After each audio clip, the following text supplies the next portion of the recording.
जब मैं तुम्हें देखती हूँ ना, मेरे पूरे बदन में आग लग जाती है। अक्षय प्लीज, आज इस आग को तुम बुझा दो अक्षय। भाभी सही नहीं, आप भाभी हो मेरी। ये सब क्या हो रहा है? नहीं अंकिता, ऐसा कुछ नहीं, जैसा तुम देख रही हो ऐसा बिल्कुल नहीं है। ये सब कुछ मैंने अपनी आंखों से देख लिया है। तुम इतना ज्यादा नीचे गिर जाओगे ना, मैंने सपने में भी नहीं सोचा था, वो भी अपनी भाभी के साथ। छी!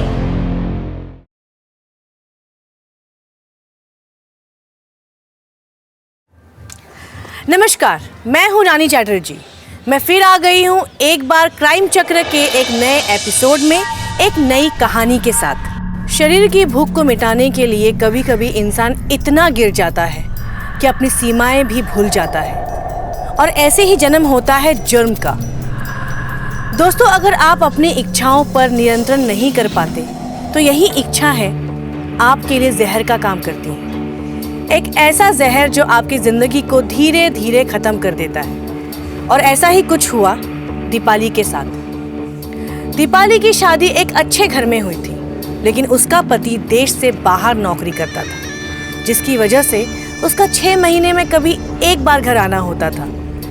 यही वजह थी कि दीपाली की ज़रूरत की पूर्ति नहीं हो पा रही थी, और इसी के चलते शुरू हुआ एक खेल।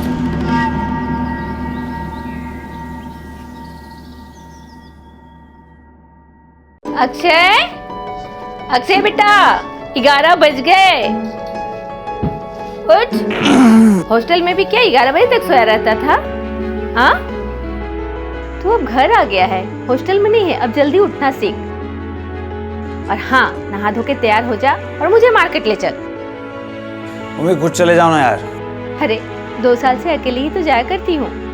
तेरा बड़ा भाई होता तो वो मुझे कभी अकेले नहीं जाने देता, और अभी भी जब वो दुबई से आता है ना, तो बिन बताए मुझे लेकर चलता है। अरे मम्मी यार, सुबह सुबह इमोशनल ब्लैकमेल आप मत करो प्लीज। आप चाय दो, बाहर रुको, मैं नहा कर तैयार होकर आता हूँ। अरे दीपाली,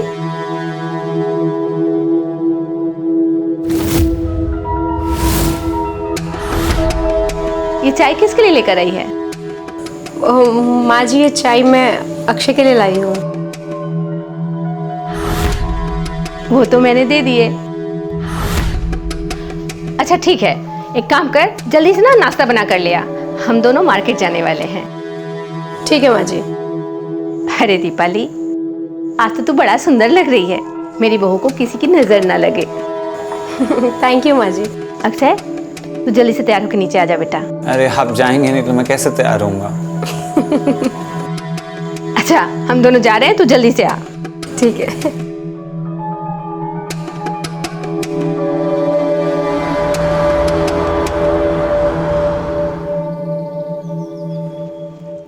अक्षय, अक्षय जल्दी कर बेटा।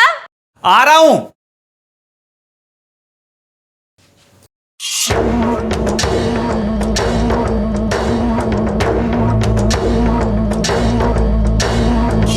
अक्षय कितना देर लगाएगा? भाभी मुझे जाने दो, मम्मी बुला रही है। ऐसे कैसे जाने दूँ? इतने हैंडसम जो हो, छोड़ने का तो मन ही नहीं करता। भाभी मम्मी अंदर आ जाएगी, प्लीज मुझे जाने दो, मैं हाथ जोड़ता हूँ आपके आगे। हम लेट हो रहे हैं बेटे। मम्मी आ रहा हूँ, बस आ रहा हूँ, 2 मिनट। देखो प्लीज मुझे जाने दो। मम्मी आवाज लगा रही है, मुझे जा। ऐसे कैसे जाने दूँ? भाभी क्या कर रही हैं आप? भाभी हैं मेरी, ये सब अच्छा नहीं लगता है। क्यों अच्छा नहीं लगता है? भाभी का इतना हक तो होता है कि वो देवर को थोड़ा सा छेड़े। भाभी ये गलत बात है। भाभी कुछ गलत नहीं। भाभी मम्मी बुला रही है। अच्छा ठीक है, पहले तुम मेरे को प्रॉमिस करो, मैं जो बोलूंगी वो करोगे। जब बुलाऊंगी तब आओगे। भाभी मैं आपकी सारी बात मानने को तैयार हूँ, लेकिन अभी मुझे जाने दीजिए आप। ठीक है ना, चले जाना ना। प्लीज मुझे जाने दो, अब तो मैंने वादा भी कर लिया है कि जो बोलोगे मैं मानूंगा। भाभी प्लीज मुझे जाने दो, प्लीज मुझे जाने दो भाभी। ऐसे तो तुम्हें छोड़ूंगी नहीं। पता नहीं कब आएगी वो रात जब होगा हम दोनों का मिलन। तरस गई मैं तो। दीपाली के ऊपर अक्षय का भूत सवार हो चुका था, और वो किसी भी कीमत पर उसे पाना चाहती थी। उसे अपने शरीर की भूख मिटानी थी, और उसे अक्षय से आसान शिकार कोई नजर नहीं आ रहा था। इसीलिए वह अक्षय पर हमेशा डोरे डालती रहती थी और उसे ब्लैकमेल करती रहती थी।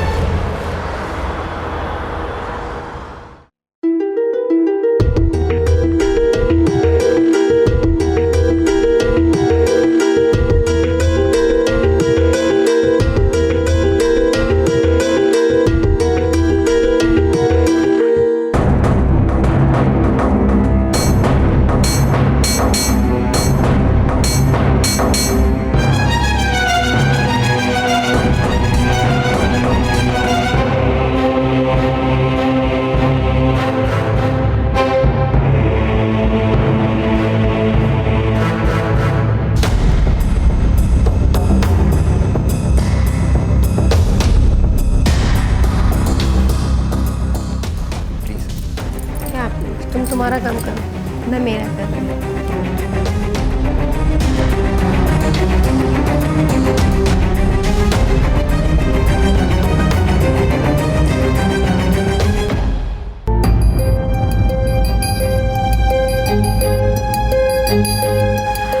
मम्मी जी, मैं आपके लिए पानी लेकर आऊँ?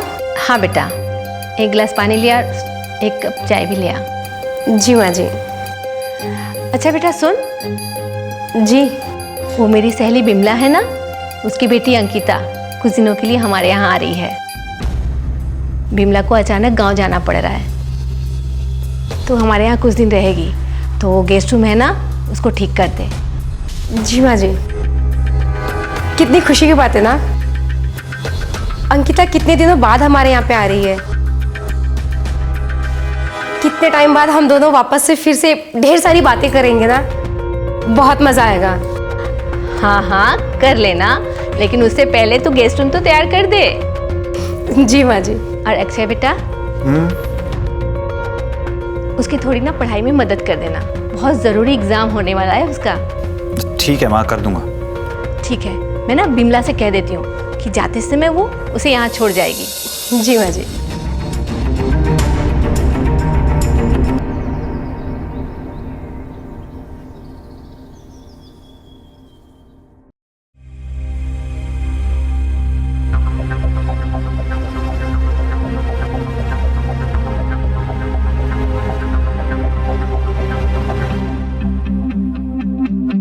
अक्षय, अक्षय। हाँ भाभी। अक्षय, ये मेरी हुक नहीं लग रही है, तुम लगा दो ना। भाभी यार ये सब मत करवाया करो यार, अच्छा नहीं लगता ये सब। प्लीज लगा दो ना। नहीं भाभी, ये सब मुझे करना नहीं आता। ऐसे कैसे नहीं आता है, तुमको करना पड़ेगा। और बोलो मत, तुमने मुझे प्रॉमिस किया था कि मैं जो कहूंगी तुम वो करोगे। लेकिन ये अच्छी बात नहीं है भाभी, प्लीज। क्या अच्छी बात नहीं है? चलो लगाओ अभी। ये आपका बाल हटाइए ना आप। तुम तो रोमांटिक हो रहे हो अक्षय। भाभी कहाँ से पकड़ूं, इसीलिए बोला था। भाभी नहीं लग रहा है ये, मुझसे नहीं होगा भाभी ये।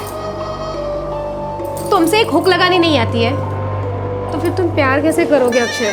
भाभी मैं आपका देवर हूँ, पति नहीं हूँ। इसी बात का तो अफसोस है कि तुम मेरे पति नहीं हो। भाभी मुझे बहुत काम, मुझे जाने दीजिए आप। भाभी क्या कर रही हैं? भाभी प्लीज नहीं, भाभी नहीं। अक्षय, भाभी प्लीज मुझे जाने। भाभी छोड़िए। कब तक बचोगे अक्षय? कभी ना कभी तो तुम्हें मेरे पास आना ही होगा। ये रात कभी ना कभी तो आएगी।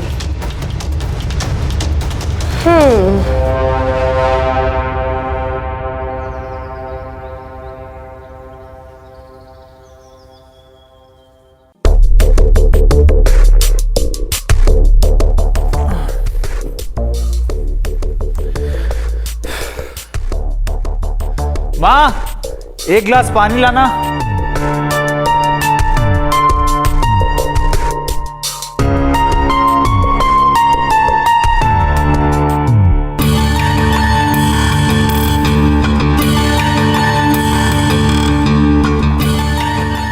तुम कौन हो? तुमने मुझे पहचाना नहीं? नहीं। फिर तो तुम मेरे अच्छे दोस्त हो ही नहीं सकते। दोस्त? हाँ, बचपन के दोस्त, मैं और तुम। मैं कुछ समझा नहीं। अरे बुद्धू, मैं अंकिता हूँ, तुम्हारी विमला आंटी है ना, उनकी बेटी, और तुम्हारी बचपन की दोस्त। अच्छा तुम अंकिता हो? हाँ। सॉरी, मैंने तुम्हें पहचाना नहीं। कैसे पहचान पाओगे? हम बचपन में जो मिले थे और उसके बाद सीधा अब मिल रहे हैं। और तुम्हें याद है बचपन में हम कितना साथ खेला करते थे, कितना ज्यादा मजा आता था ना? हाँ मजा तो बहुत आता था। तुम यहाँ कैसे? तुम यहाँ कुछ दिन रहने वाली हो ना? हाँ, तुम्हें पता है मैं अपने पूरे एग्जाम तक यहाँ पे रहने वाली हूँ, और तुम्हें मेरी पढ़ाई में मेरी मदद भी करनी होगी। और अगर तुमने ऐसा नहीं किया ना तो मैं तुम्हारी शिकायत आंटी से कर दूंगी। अरे मेरी शामत आई है, मैं तुम्हारी कोई बात को मना करूं? मैं बिल्कुल तुम्हारी हेल्प करूंगा। Good boy. अच्छा सुनो, यहाँ तुम्हारा रूम कौन सा है? हाँ चलो मैं तुम्हें अपना रूम दिखाता हूँ। ठीक है चलो।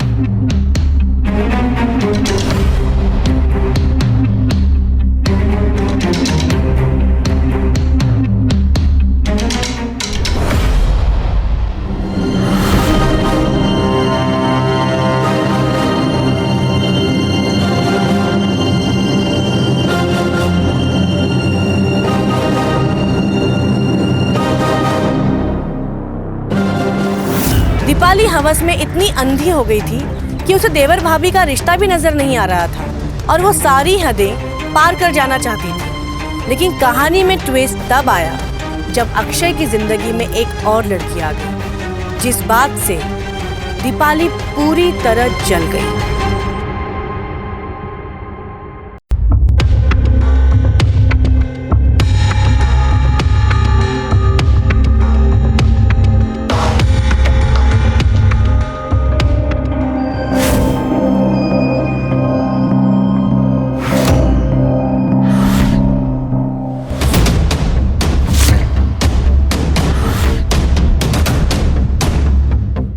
अरे अंकिता, खड़ी क्यों? आओ बैठो।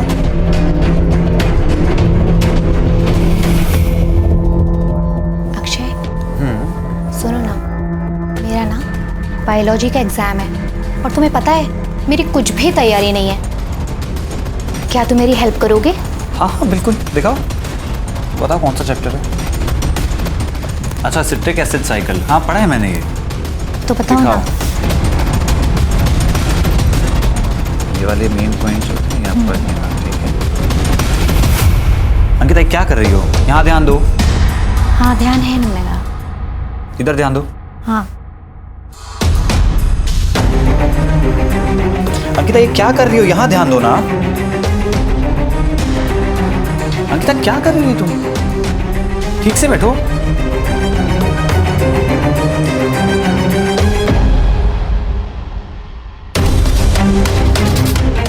अंकिता ये क्या कर रही हो तुम? अक्षय, मैं तुम्हें बहुत पसंद करती हूँ। और तुम्हें पता है, बचपन से ही मैं तुमसे प्यार करने लगी थी, पर प्यार का इजहार करने का मौका मुझे आज मिला है। क्या तुम सच में मुझसे प्यार करती हो? हाँ अक्षय, मैं तुमसे सच में बहुत ज्यादा प्यार करती हूँ। पता है तुम्हें, जब मैंने तुम्हें पहली बार उस दिन बाहर देखा था, हाँ। मुझे तभी तुमसे प्यार हो गया था, बट कभी कह नहीं पाया। क्यों अक्षय? पता नहीं क्यों। खैर, अब तो कोई प्रॉब्लम नहीं है ना? नहीं।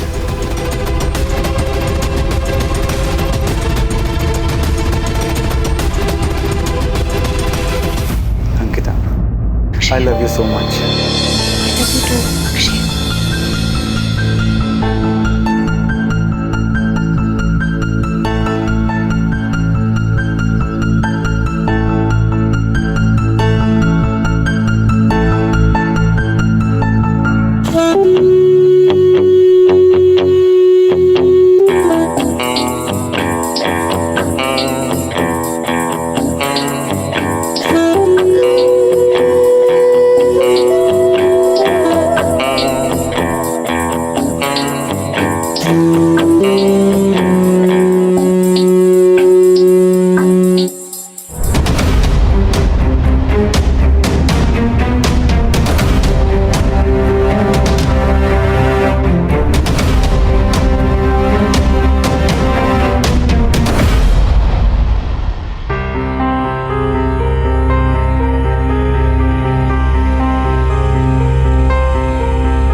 ये महारानी इतने सुबह सुबह अक्षय के रूप में क्या कर रही थी?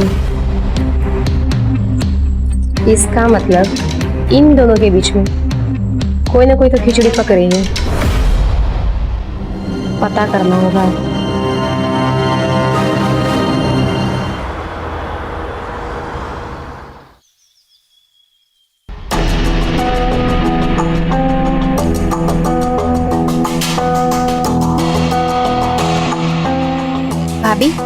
हाँ मैं जा रही हूँ, मेरा एग्जाम का टाइम हो गया है ना।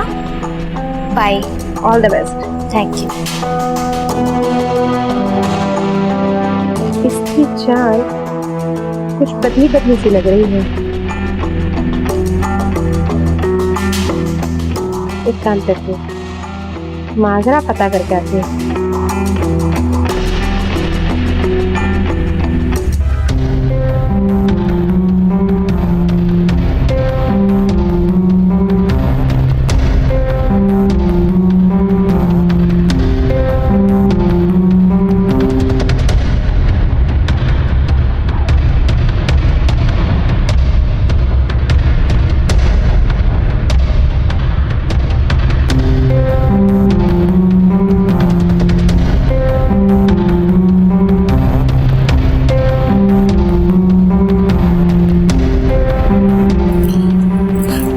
भाभी ये आप क्या कर रही हैं?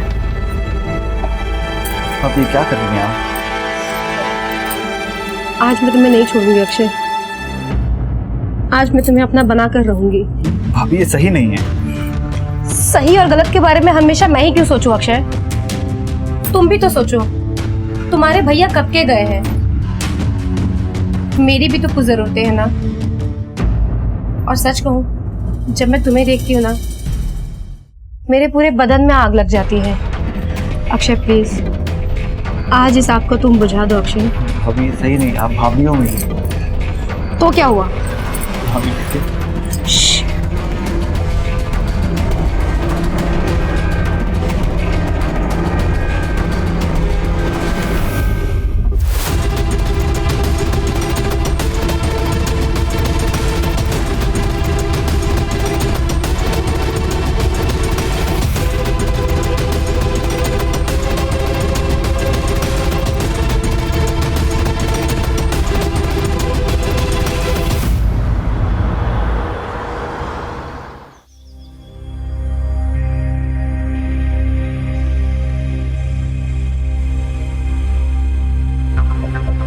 काम कर रहा हूँ। अंकिता क्या कर रही हो? दरवाजा खुला है, कोई देख लेगा। अरे देखता है तो देख ले दो ना। तुम्हें तो पता है ना, मैं बहुत जल्दी इस घर की बहू जो बनने वाली हूँ। वाह, तो यहाँ ये सब चल रहा है। जानते हो ना, अगर माजी को पता चल जाएगा तो क्या होगा? भाभी आप गलत समझ रही हैं, ऐसा कुछ भी नहीं। मैं तो समझ जाऊंगी, लेकिन बाकियों का क्या करोगे? उसको कैसे समझाओगे? तुम दोनों अगर अपनी कंट्रोल में रहोगे ना तो अच्छा होगा, वरना बातें खराब भी हो सकती हैं। जी भाभी, हम ध्यान रखेंगे। हाँ भाभी, आप बिल्कुल ठीक कह रही हैं। आगे से हम दोनों ध्यान रखेंगे। तुम मेरे साथ किचन में चलो। ठीक है।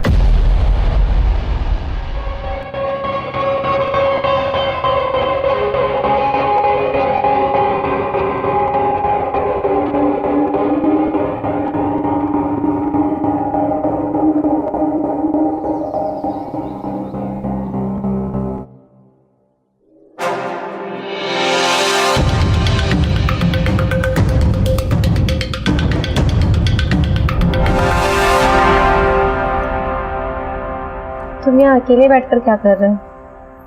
चलो ना, कमरे में चलते हैं। भाभी ये क्या कर रही हैं? मैं काम कर रहा हूँ भाभी, और उस दिन जो भी हुआ वो सिर्फ एक गलती थी। अच्छा, वो अगर गलती थी तो जो तुम अंकिता के साथ कर रहे हो वो क्या है? देखो, मैं सब जानती हूँ कि तुम दोनों के बीच में क्या खिचड़ी पक रही है। भाभी मैं अंकिता से प्यार करता हूँ और वो भी मुझसे प्यार करती है। मैं कह रहा हूँ कि वो जो भी हुआ उस दिन वो सिर्फ एक गलती थी और मैं उसे दोहराना नहीं चाहूंगा। मुझे नहीं पता, मैं भी तुमसे प्यार करती हूँ बस। आप मेरी भाभी हैं, प्लीज शर्म कीजिए।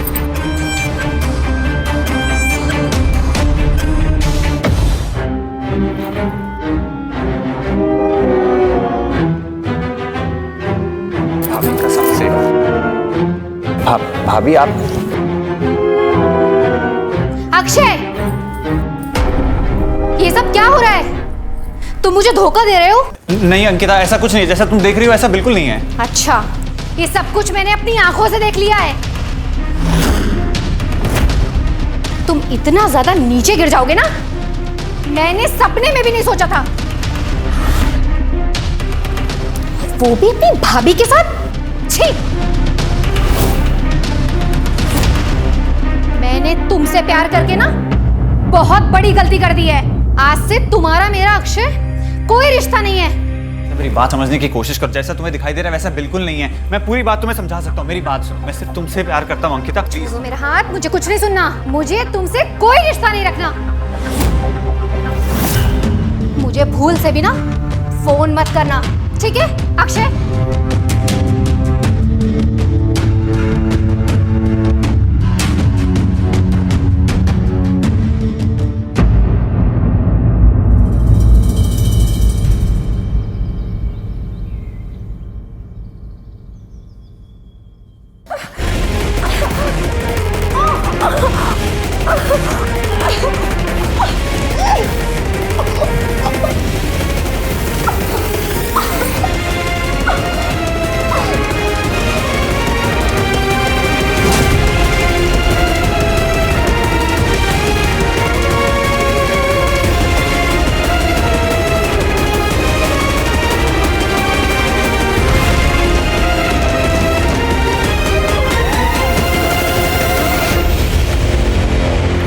तो देखा आपने, दीपाली अपनी शारीरिक इच्छा को मिटाने के लिए इस हद तक नीचे गिर गई कि अपने देवर के साथ ही उसने शारीरिक संबंध बना लिए और उसे ब्लैकमेल करने लगी, जिसका नतीजा यह हुआ कि अक्षय को मजबूरी में आकर एक जुर्म को अंजाम देना पड़ा और उसने दीपाली का कत्ल कर दिया। अगर दीपाली ने खुद पर पहले ही नियंत्रण कर लिया होता तो उसके साथ यह हादसा कभी नहीं होता, लेकिन वह अपनी इच्छाओं के हाथों कठपुतली बनकर नाचने लगी और उसका अंजाम यह हुआ कि उसे अपनी जान गंवानी पड़ी।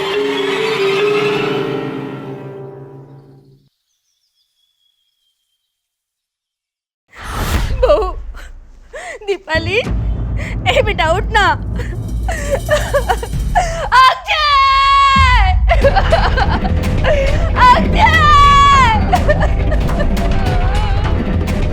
अक्षय!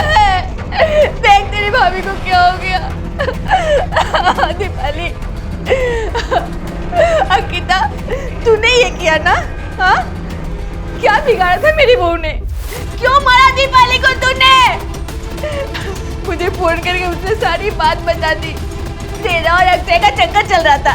जब ये बात दीपाली को पता चली तो तूने इसे मार दिया। क्यों किया ऐसा? बोल।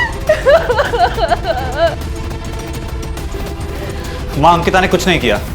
आप उस पर इल्जाम लगाना बंद कीजिए। उसने खून नहीं किया माँ। अब तू इसकी तरफदारी करेगा? इसने खून नहीं किया तो किसने किया? माँ, इन्हें मैंने मारा है।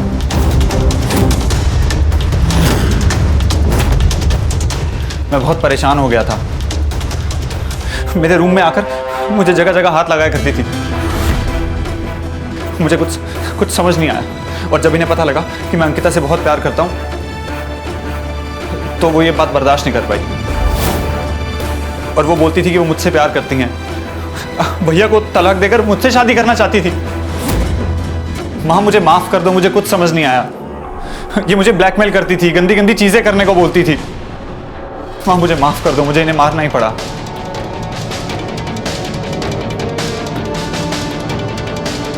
मुझे माफ कर दो अक्षय, मैंने तुम पे शक किया और मुझे सच में नहीं पता था कि भाभी ने ये सब कुछ तुम्हारे साथ किया है। मुझे प्लीज अक्षय माफ कर दो। अंकिता, मैं सिर्फ तुमसे प्यार करता हूँ, मैंने तुम्हें कोई धोखा नहीं दिया है।